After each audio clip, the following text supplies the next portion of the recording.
Big boss house లో నిన్న పెట్టిన ఫిజికల్ టాస్క్ లో నిఖిల్ గెలిచిన సంగతి తెలిసిందే. ఆ తరువాత అర్ధరాత్రి సోనియా చేసిన పనికి నిఖిల్ సోనియాకి గట్టిగా ఇచ్చి పాడేశాడు. సోనియా హౌస్ లో డబుల్ గేమ్ ఆడుతూ ఇద్దరు స్ట్రాంగ్ కంటెస్టెంట్ ని వీక్ గా మారుస్తుంది.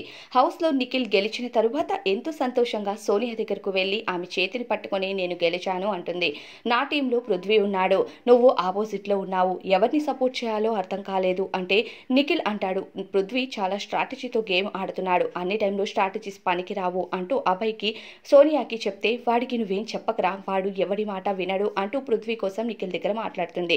మళ్ళీ పృథ్వీ దగ్గరకు వెళ్లి నిఖిల్ కోసం మాట్లాడుతూ ఉంటే నిఖిల్ గట్టిగా ఇచ్చి పాడేశాడు సోనియాకు. సోనియా కూడా నిన్న మార్నింగ్ అంతా పృథ్వీ దగ్గర కూర్చొని నిఖిల్ కోసమే మాట్లాడింది. నిఖిల్ ఎంత బాధలో ఉన్నా సరే నిఖిల్ దగ్గరకు వెళ్లి కనీసం పలకరించలేదు సోనియా. పృథ్వీ దగ్గర నిఖిల్ కోసం చెప్తూనే ఉంది. అలానే ఈవినింగ్ నిఖిల్ గెలిచిన తరువాత నిఖిల్ దగ్గర పృథ్వీ కోసం మాట్లాడుతూ వాడు అసలు మాటలే వినడ్రా, నువ్వు అస్సలు చెప్పకు, వాడిని పట్టించుకోవద్దు, నీ గేమ్ నువ్వు వాడు అన్నట్టు నిఖిల్కి చెప్తూ ఉంటుంది. ఇక్కడ ఇద్దరు స్ట్రాంగ్ కాంపిటేటర్స్ ని పట్టుకొని సోనియా చాలా సింపుల్ గా గేమ్ ఆడేస్తుంది. మరి దీనిపైన మీ అభిప్రాయం ఏంటి అనేది కామెంట్స్ లో చెప్పేయండి.